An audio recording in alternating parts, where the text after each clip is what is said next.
a minute or two just to let the last few people in.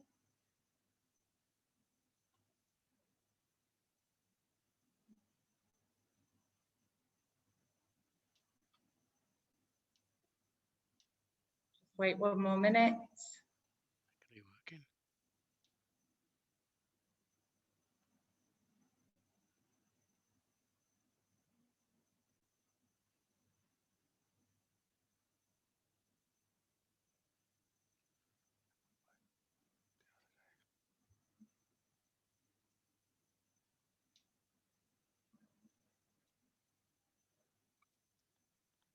Okay, I think we're good to start. So good afternoon, everybody, and thanks for joining today's session. I'm Nicola McCormick, I'm COO for Pro Manchester, and I'm delighted to welcome you to today's webinar. So just a few points of housekeeping before we start. We'd like to make you aware that the webinar is being recorded. If you'd like to ask questions, just put them in the chat box, and then we'll do a Q&A at the end, and we'll answer your questions then. If you could keep yourselves on mute, that'd be really appreciated. And like I say, at the end, we'll be having a Q&A. You can put your questions in the chat box or raise your virtual hand and you can unmute yourselves to ask them then. So today's session is being hosted and delivered by Jeff Walsh from Energy Peak and Alex from Clark Wilmot. And it's actually Alex's birthday today, so I'd like to wish him a huge happy birthday from us all. So now, without further ado, it's actually Jeff starting the presentation. So over to you, Jeff. Super, thanks very much. So thanks to Nicola and Pro Manchester for this opportunity, and thanks to our audience for continuing down the route of death by Zoom. So fair play to you in this heat to be on Zoom. So today, there's a few things we would like to go through, and I suppose the main topic is hidden commissions in energy brokerages. What does that look like? So who's Energy Peak? Energy Peak are a new company we started in February of this year, and our mission is to bring honesty and transparency back into the energy market. What we're looking and how we're looking to do that is by talking to people like yourselves about our experiences in the market so far. What have we seen? What have we heard from our customers and clients? And what does that look like going forward? So to set the scene, this was a screenshot of a Guardian post about a year ago. And unfortunately, it paints not quite a rosy picture of what the energy broker market could be like. Now, we can argue about the figures, are they correct, all that type of stuff. But there are customers out there that feel that they've been conned or misled in this market. So what have we heard from our own customers ourselves? So we've heard that at renewal time, it is a barrage of calls, up to 10 calls a day. And unfortunately, this can be even higher. And there is pressure selling techniques used by energy brokers when they are on the phone to customers. So customers may not know the ins and outs of what the energy contract is, and there is some pressure techniques there. And things are ranging from white lies upwards. So it could be small things, but it also could be large things. And then one customer came back and said, look, when I hear energy, I just hang up. It's been going on for quite some time, and I suppose there's an element of being sick of it. So energy brokerage is an unregulated market. And in an unregulated market, bad practices can creep in. So we wanted to go through a few examples that we've seen or heard of for you and your business to watch out for going forward. So if you were to get a call saying that they're ringing on behalf of their supplier or from their supplier, there's no issue with asking for a follow-on email to confirm that, because we have found that sometimes they aren't calling from the supplier.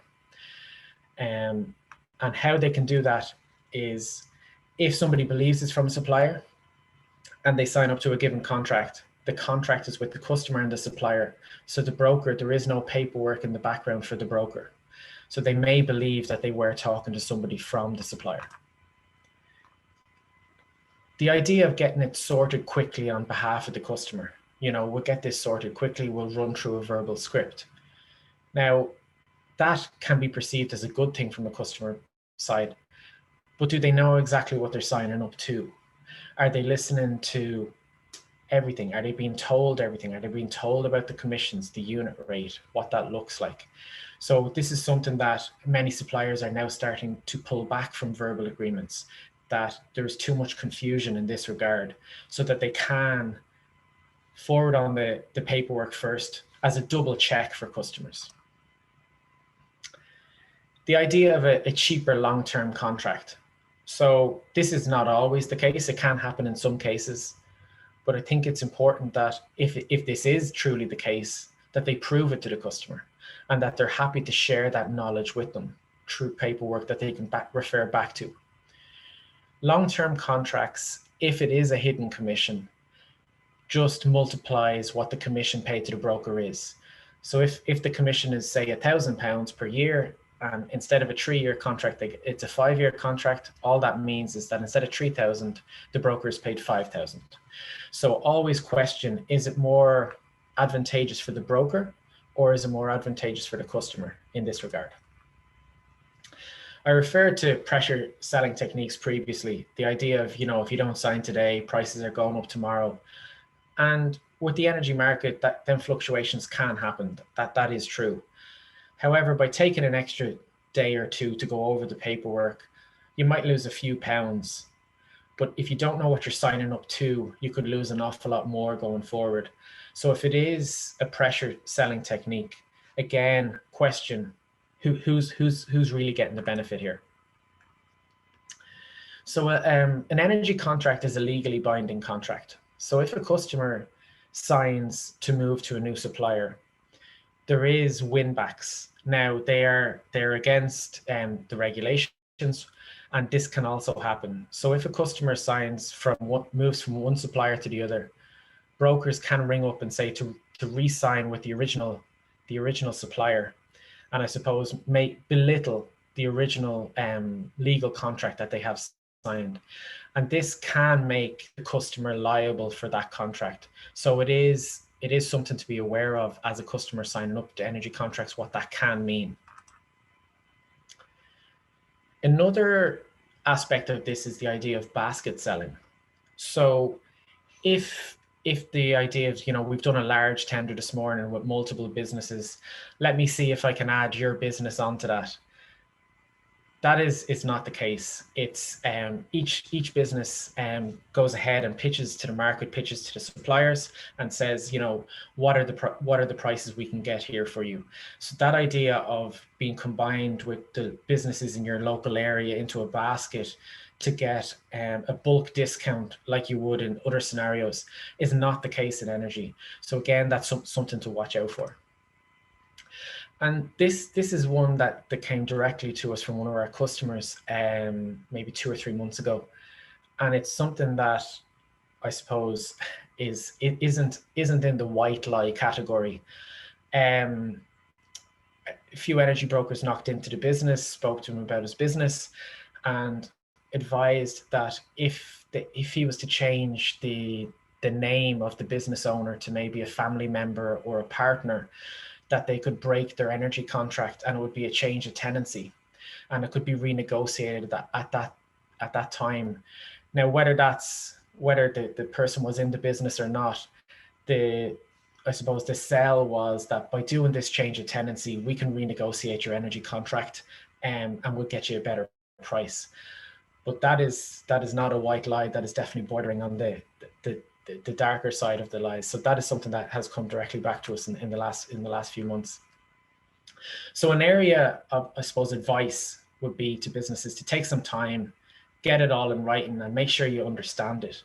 If you have any questions, whether it be the energy supplier or the energy broker, it's their duty to explain everything to you so you fully understand what you're signing up to, specifically because it is a legally binding contract. So service fees for energy brokers, how are they charged? So there's 2 main ways that they can be charged. One is a fixed charge, whether it be a once off or each year. And the second, and which is often more popular, is a commission uplift on the unit rate. And in I suppose in one circumstance, we have heard of energy brokers using both. So they'd hide the commission in the unit rate, but also charge an upfront fee for whether it be the switch or a service. So ask about that service fee, like how large is it? And what are you getting for it? So is it a case of, it's a few £100s a year, or is it a few £1,000s a year? But if it's hidden, how do customers know, and how can they make an informed decision? I'd also ask, for that service fee, what you as a business owner, what are you getting? If it's the idea of a switch, so if you're switching to a better rate, would that not be a one-off fee as opposed to a reoccurring fee? Or are you paying for the service of having an energy expert on the end of the phone to help you if you have any issues? But if you only hear from your broker at renewal time, how are they providing the service? So I'd question, for that service fee, regardless of how much it is, to make an informed decision as a business, what are you paying for?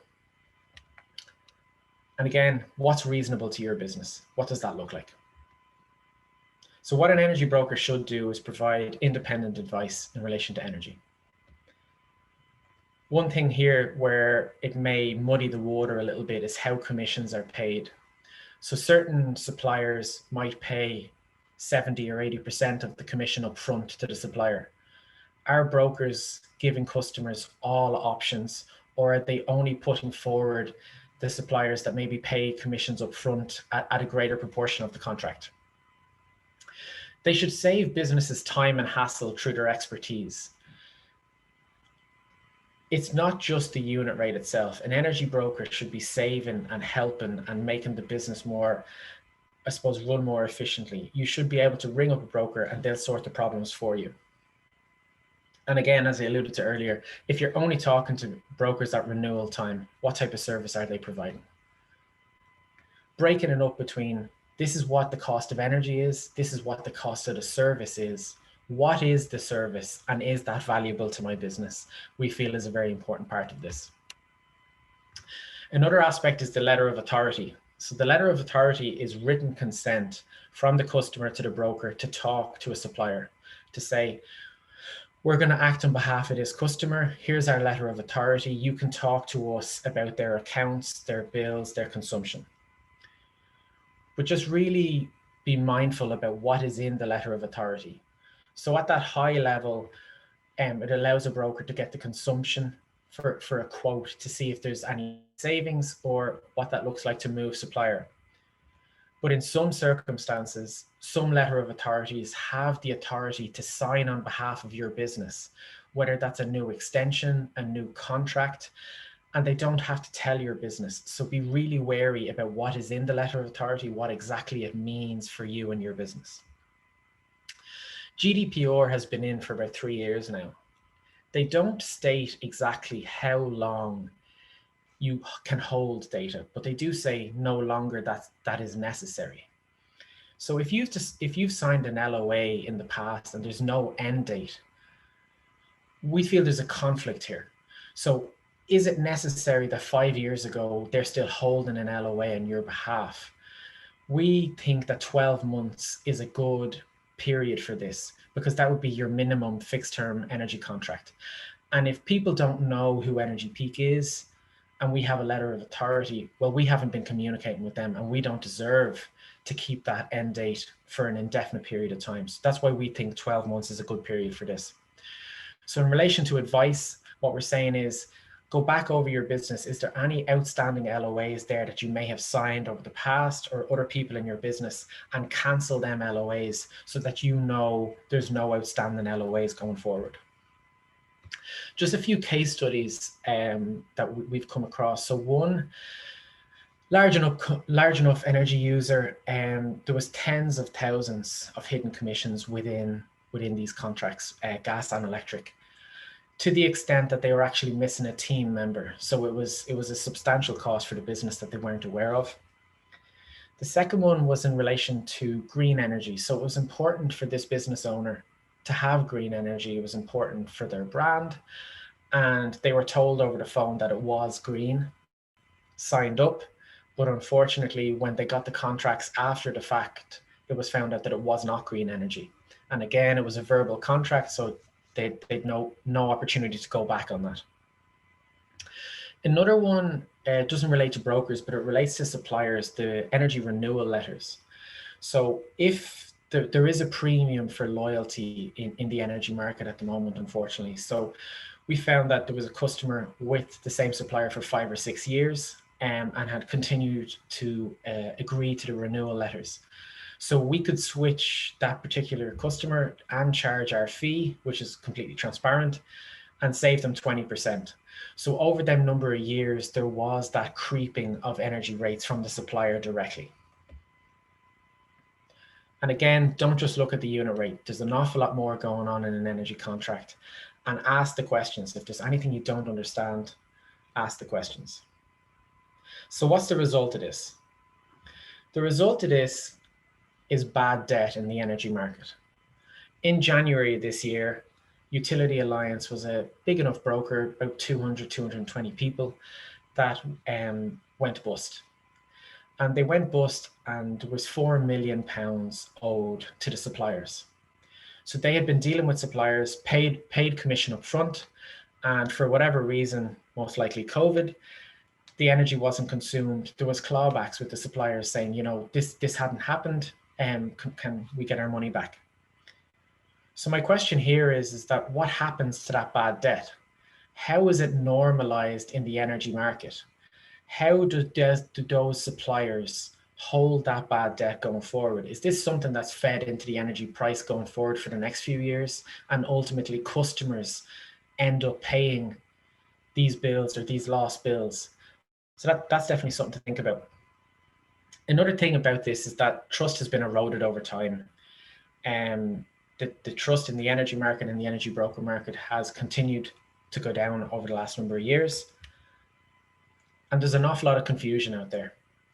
There's an awful lot of confusion in relation to what are we signing up to? What does this actually mean? And there's still 30% of businesses on variable rates. Is it that confusion means they don't want to sign up to a fixed term rate because they feel they might have the wool pulled over their eyes? A few things also to consider. There's no such thing as a free lunch. So energy brokers are not a free service. Whether you were told it was free or not, unfortunately, that is not the case. Always question exactly who is benefiting most in this regard. Ask the questions, and if the answers aren't exactly what you want to hear or that you understand it, go somewhere else. The whole point is that you can scan the market, is your choice as a business. And how have we gotten here? So what has happened in the energy market to bring us to this point where the bad practices are commonplace now, and businesses are being rang 10, 15 times a day in relation to their energy rates, and hidden commissions are in often an awful lot of contracts. Not in all contracts, but they're often in contracts. So just a few recap for businesses in relation to what they should look for. So take the time, get the energy contracts in writing. Take some time and look through it. If you are dealing with an energy broker, and that is what you want, separate the cost of energy versus the cost of service to see, is it valuable for your business to have a broker on board with you? What fee is reasonable? So what's that value to your business? What does it look like? Clean up any outstanding LOAs and ensure any LOAs going forward has an end date. It doesn't have to be the 12 months I alluded to previously, but as long as you're happy and that there is an end date on it. And when you are looking at contracts, it's not just the unit rate to look at. So really ask these questions of whether it be a broker or a supplier to fully understand what you're signing up to. So we see a brighter future going forward where transparency and honesty is brought back into energy. That energy education piece where people understand what it is, what they're moving forward with. That idea of staying informed. If you don't know what that service fee is to your broker, how can you make an informed decision? You know, is it £300? Is it £3,000? Is it £30,000? What does that look like? And you need to be able to make that decision on behalf of your business.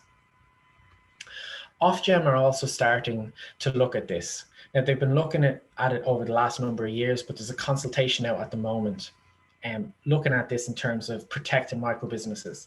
Now, this is specifically with the supplier, not the brokers themselves. As I mentioned, the brokers are unregulated.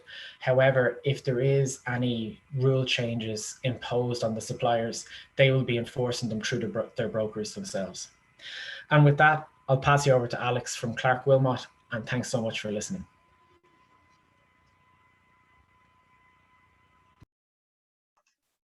Thanks very much, Jeff. That was really interesting to hear. I'm just going to take control of the slides. Hopefully that won't take too long.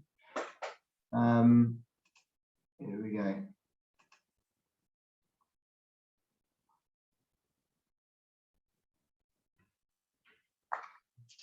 I think it takes a moment or two for me to gain control. So just while I wait for that, I'll introduce myself. I'm a partner at Clark Wilmot Solicitors. We've got offices around the country, including in Manchester, and I specialise in commercial litigation. Here we go. That's disputes of all nature relating to businesses, contracts, negligence, and the like. Sorry, I'm just having a bit of a delay. Here we go. There's me. That's what I look like without my beard. That's how my wife prefers to think of me, and that's how she would like to see me in the future. But for now, here I am with my lockdown beard still clinging on. Here are some nice things that the directories have said about me. Some of them may be true. I don't know. That's for the clients to judge.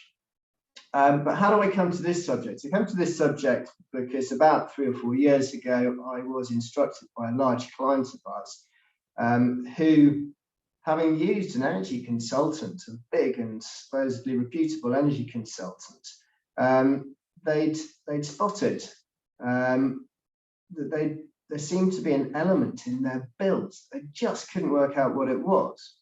And they'd pressed their energy consultant, they'd asked in various different ways, but nothing came out. Until by accident, they discovered actually that this unexplained element was commission paid to the broker, which my client was paying for, and they had no idea about. This came as a bit of a shock to my client, because in that particular case, my client thought that they were paying a fixed annual fee, in that case £30,000 a year. So to discover that over the previous 6 years, they'd paid about £1.3 million in commission came as a nasty shock to them. So they came to see me, and they instructed me to look into it and to advise, and that I did. And I'm afraid to say that that case will be featuring in the High Court of Justice in November, unless the defendants see sanity. And at that point, there will be a very widely reported, I imagine, case on the subject of hidden commissions and the duties of energy brokers to their customers, and the consequences for a broker of charging a hidden commission. This is a path that's very well trodden in the financial services industry, which is now very heavily regulated, as a lot of you in the room will know. But as Jeff's pointed out, brokers are not regulated, not by anybody, and so have been able to go out into the world and start from entirely sound intentions. They've managed to develop some really poor practices. And one of the things I'm going to say before I move on to the next stage is this. My talk features on the bad brokers. It features on the people who have lost sight of what they are supposed to be doing. It does not feature on the many good and honest brokers who are out there in the market. So please don't take this as an attack on the profession as a whole. So let's move on. here we go. The rise of TPIs. What is a TPI? TPI stands for third party intermediary. It's the phrase for brokers, consultants, and those who are introducing customers to suppliers.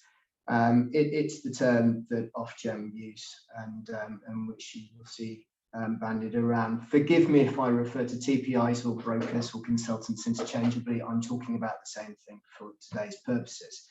So when did they come along? They came along when Mrs. Thatcher privatised energy supply when I was still small and not interested in such things. And it was the market was opened up to competition in 1996 for gas, 1998 for electricity with the Gas Act and the Electricity Act, which are fascinating reads that I've had to spend way too much time with my nose in over the years. And with the added choice, stepped in consultants. And consultants came in to advise people on how to use their energy more efficiently, how to keep their usage down, and as more choice comes along, which supplier to go to, and as more flexible products started to be introduced, which of those to go to. And consultants offered a fairly sort of full service across the piece, and that service would include broking. And from that start to appear organisations that only do broking. They simply introduce the customer to supplier and make recommendations in that regard. And the final point on my slide here is, of course, that there is no regulation of TPIs. Moving on a slide. So how do they get paid? And forgive me for the history lesson that I'm giving you here, but I feel that it helps us to understand how we've got to what is an almost unbelievable state of affairs. How do TPIs get paid? Well, various ways, and Jeff talked us through them, so I'm not going to bore you with it. I hope too much. A fixed fee would have been a common way to get paid. It's a lot less common now, but back in the day, the consultant would charge a fixed fee, and they would say to their customer, listen, for my services, I will charge this fee, and I will bill it quarterly, monthly, annually, whatever it may be. An alternative may be a share of savings. If I manage to save you, I don't know, £100,000 in a year, well, I will take a percentage of that. Another one still, and Jeff talked about this, and it is the most common in the market now, certainly in the market that I'm here to talk about, is the usage-based commission. That's where the broker says, well, listen, I'm going to charge 0.2 pence, for example, or 0.02 pence per kilowatt hour that you use. So the more energy you use, the more I'll get paid, and I'll submit my bill for it. And that's how it worked in the old days. The consultant would agree how they would get paid, they'd agree the fee, the customer would say yes, the consultant would submit a bill. But then for added convenience, consultants started saying, well, listen, what we can do is we can have the supplier paid. And that means we'll agree a fee, we'll agree how I'm going to get paid, but instead of you getting 2 bills, you'll get 1 bill, because I will send my bill to the supplier and the supplier will send the bill to you, and it'll all be included in the price. And that was fine. That's fine, because the customer had agreed what the price would be and they were only going to get 1 bill. So that was nice. But what happened is that practices evolve. And so brokers stopped giving their customers the choice of what model. They just started saying, well, the commission model works best. We'll use the commission model. And they stopped agreeing how much it would be with the customer. They would just stick it in. And they stopped telling the customer that they were charging a commission. And what's more, they stopped telling the customer that the supplier would charge the commission back to them. And so what you were left with is a scenario in which certain more entrepreneurial characters began to build large sort of call center style operations in which they had lots of eager young beavers driven by commission and bonus to perform well and sell, a bit like I imagine it a bit like in The Wolf of Wall Street, but probably less glamorous and with fewer dwarfs. They were heavily sales-driven environments in which the individuals involved simply were forgetting that their duty to the client. They need to talk about these things to the client. They were trying to do the best that they could for their employee. They were selling as much as they can, and they were getting as much commission as they possibly could. And the customer didn't know, because they didn't know about the commission, and the customer didn't know how much it was. And whatever the customer didn't see their bill immediately going up, that would seem fine. Okay, and there are various ways in which that could be hidden. So to give you an example, where a customer was on an out of contract rate with a supplier, which means they've entered into no contract with the supplier, but they are being supplied, and so they must pay. The Electricity Act and the Gas Act both provide for a out of contract scheme under which the supplier charges generally quite a high rate. And so in comes the broker, says, aha, I can get you a much better rate, and makes up the difference with his commission. So there's an example of how such practices manage to survive. Moving on. The rise of bad practice, and it is telling that Jeff and I independently created our slides, and we both managed to squeeze a cowboy in there, because the rise of bad practice is proper cowboy stuff. And I'm not going to dwell on this, because I think Jeff gave a much better summary of some of the really awful practices that we've seen out there. But one thing that I will say is that the suppliers, or some of the suppliers out in the market, have enabled bad practices to rise. Okay, this isn't about pointing fingers of blame. These are commercial organisations that are trying to get on and sometimes lose focus on some of their obligations. But you know, a supplier wants to increase their market share, so quite clearly they want to be in with the larger and more successful brokers, and they want to entice those brokers to put the work to them. And so what do? Well, they pay their commission up front. Yeah, and that's obviously terribly tempting to the broker, who is very keen to get the money in as soon as they can. As Jeff flagged, it can cause problems for the supplier later down the line if the broker turns out to have got commission usage estimates wrong. At some point along the line, some of the suppliers started looking in and thinking, well, you know what, this is a little unfair. These brokers seem to be making more than we are. And so they started introducing split commission arrangements, under which the broker comes to the supplier, says, here's my customer, and I would like to charge, let's say, 2p commission and per kilowatt hour. And the supplier says, well, you can charge 2p commission, but I'm having, let's say, 0.5p of that commission. So as a consequence of the broker having come in, introduced the customer and charged some commission, the supplier has actually increased the amount that they are going to be charging.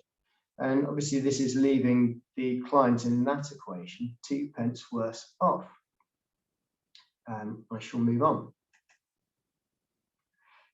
Now I'm going to start talking a little less about history and a little bit more about law. So I hope you'll forgive me, and I hope you won't fall asleep too quickly. But it's important. We've selected a less exciting graphic, or at least my marketing team has selected a less exciting graphic once we're talking about law, obviously. Now, the relationship between the broker and the customer is governed sometimes by terms and conditions. Although I'm sad to say that in the cases that I've seen, and I've seen a lot, this is unusual. At best, there may be some terms and conditions on the website of the TPI, and I can't help but notice that they've become a lot more common in the last year. More commonly is the letter of authority, and Jeff has kindly talked us through letters of authority.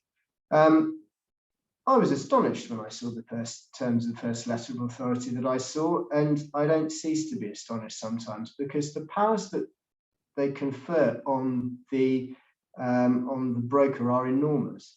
They enable the broker to go out into the market, share information about the customer's usage, obtain information, negotiate contracts, and on many occasions actually bind the customer to a contract, cancel a previous contract and bind them to a new one.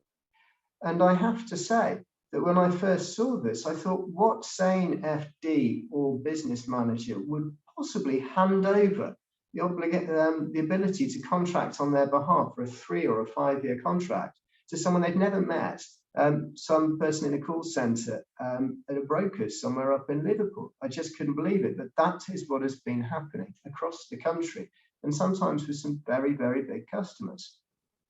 So what does the LPA do? Well, it confers certain rights and duties onto the broker. The broker, as I said, is able to negotiate. The broker is there to advise as well, and they can bind their customer to, quite often, to a contract. And what does that make them? It makes them, in law, the customer's agent, right? Now, there are those brokers who will stand up and say, they'll say, no, I'm not acting as an agent, but they are, notwithstanding what their terms and conditions of contract may say, because of the role that they are playing for their customer. And where you're an agent, you have a duty of utmost good faith to your customer, a fiduciary duty. And that doesn't even need to be the term agent, it just arises from the role that you're doing. And where you have a fiduciary duty, that means that you must prefer your customer's interests over those of anybody else, including your own. It's the same duty that I, as a solicitor, have to my clients. It's the same duty that an accountant has to her clients. It's the same duty that every company director has to its shareholders. And as part of that fiduciary duty, you must not act in conflict of interest. Moving on. Now, the conflict of interest.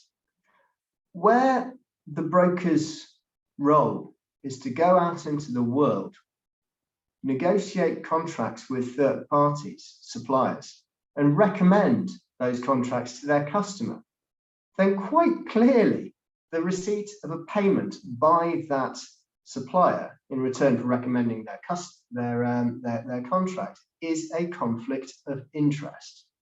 It's a glaring conflict of interest, and there's no way that you can say it isn't. So how do we get around this? Because commissions are everywhere. Think mortgage brokers, think insurance brokers. Well, you obtain your customer's consent. Yeah. If you say, listen, I recommend these guys, but you have to know I get a commission from them, and it's this much. And the customer says, right, fine, get on with it. Well, they've given their consent. Ideally, the broker should get it in writing, but it's enough that the customer has just said, yeah, I understand that, get on with it. And this hasn't been happening. And it's not enough for the broker just to say, oh, don't worry, the supplier pays. It's not enough even for them to say, don't worry, it pays and it gets swallowed up in your charges, because the customer has to know what exactly they are consenting to. And in order to know what they're consenting to with a usage-based commission, they need to know A, what the rate is, and B, that it's plugged into, that it's tied to the amount that they use, and C, that they're going to be paying it themselves in the long run. So it's not free to them, and in effect, the supplier isn't paying. And this could be very easily done. You just look at the estimated usage, you look at the rate, and you tell the customer, based on your estimated usage, my commission will be this much. Unfortunately, these basic principles have been largely ignored. Unfortunately, they've been ignored over the years, frankly, across the the market. There are exceptions, but they're relatively few and far between in the papers that I see, and I do acknowledge I only see the bad ones. But this lack of transparency has caused some brokers, the bad ones, to charge some insanely high commissions, and it has caused them to take part in the fairly unsavory practices that Jeff was talking to you about earlier on. Moving on the slide. So where does this leave the brokers? And I'm not in the business of claims farming or ambulance chasing, but it is important for both sides of the fence to understand where this leaves them. Well, listen, if the broker hasn't explained the charges and the place of the charges in their own billing to the customer, then the customer doesn't have the full information that they need in order to make a decision on which contract to go for. And that's just negligent. And from that can arise a claim against the customer in damages.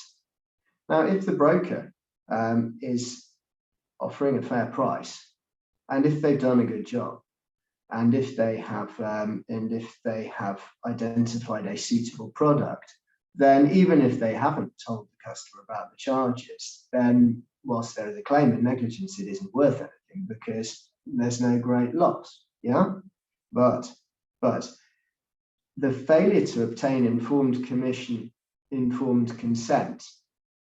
to the commission is a breach of fiduciary duty, as I said.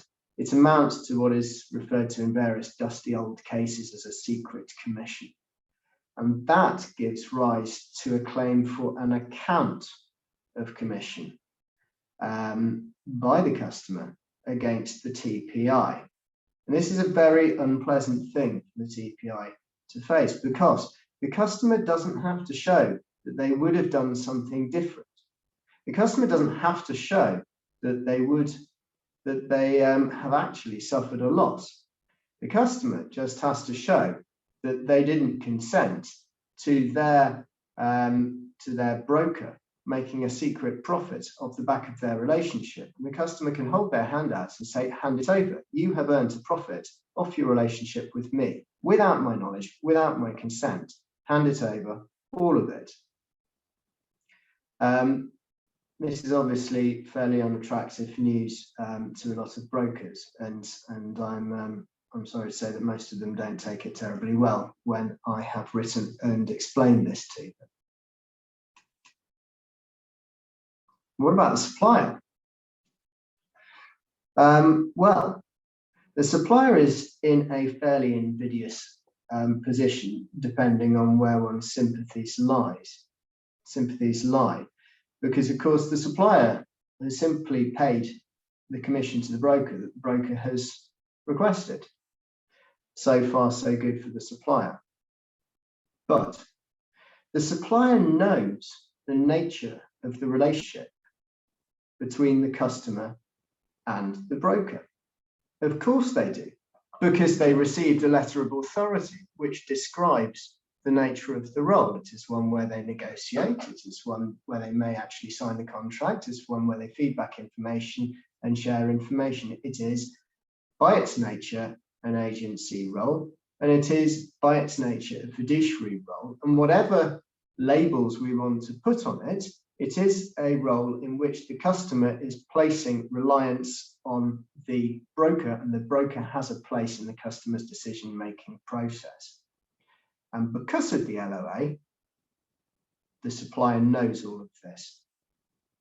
And so, where the supplier makes a payment to a party that it knows to have a fiduciary role, it does so at the risk that that broker hasn't told its customer about the payment.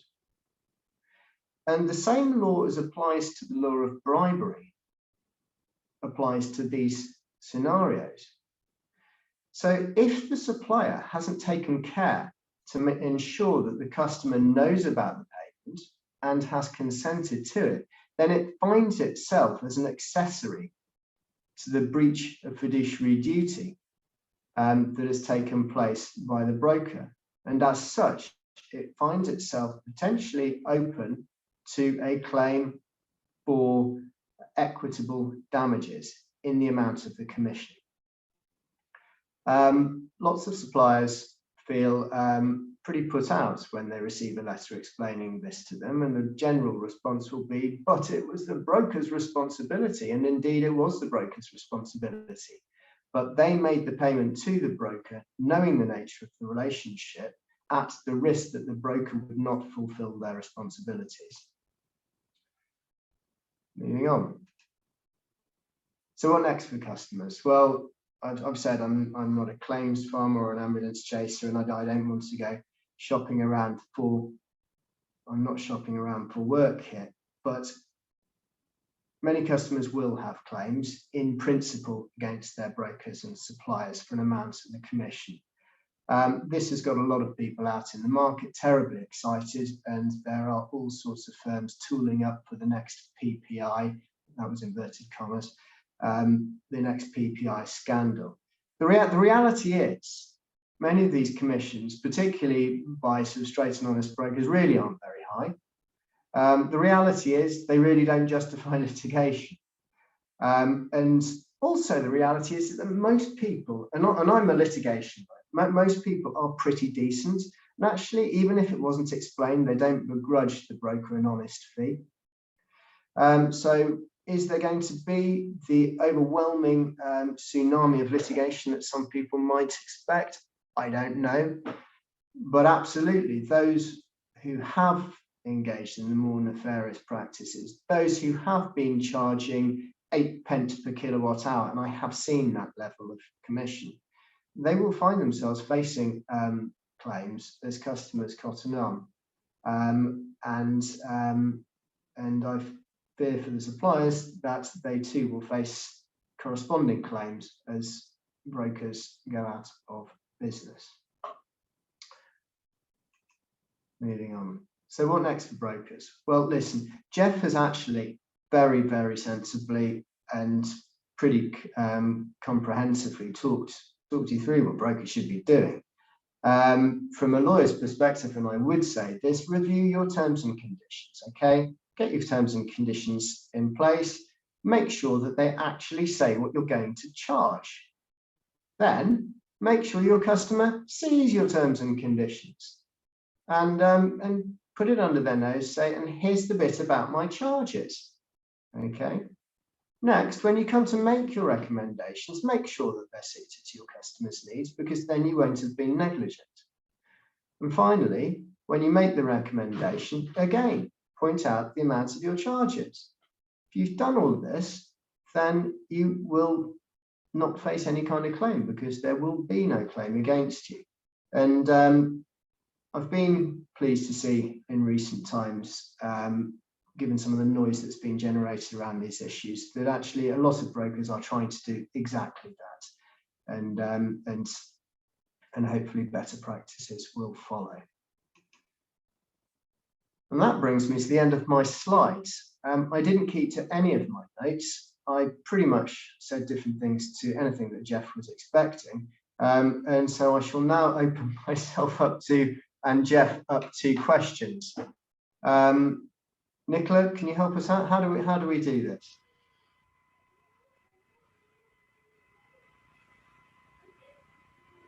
All right. Whilst I'm waiting for Nicola, thanks to David Gilby, who has just corrected me on my history about dates. I don't claim to be either a historian or a particular expert on the release of regulation, but I think the principles are as I've described. Hi Alex, sorry, I was just getting control back of my mouse there. So we've had one question come in, which is, what changes are Ofgem proposing? Jeff, do you want to take that one? Yeah, super. Ollie, thanks for your question. They've proposed, I think, 6 or 8 changes, but I'll go through the top 3.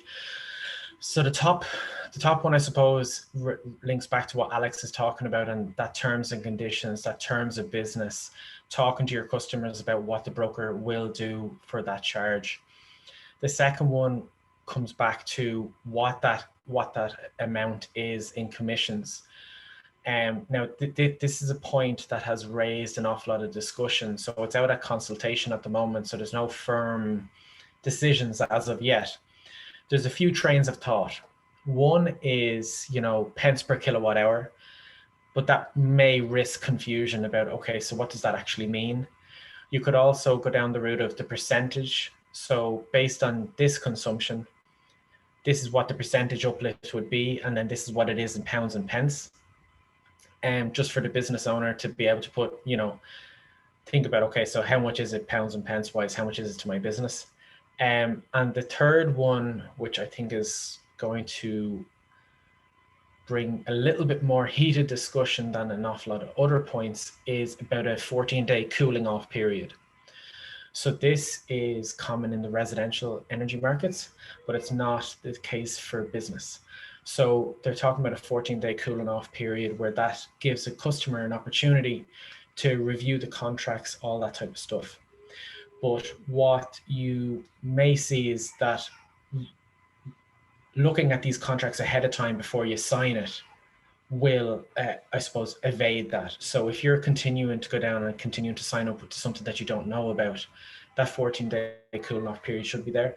But our firm advice would be to make sure that you get everything in writing, you know exactly what you're signing up to, even if it does take a few days, even if there is a small increase in the energy market over that time, you as a business know exactly what you're signing up to.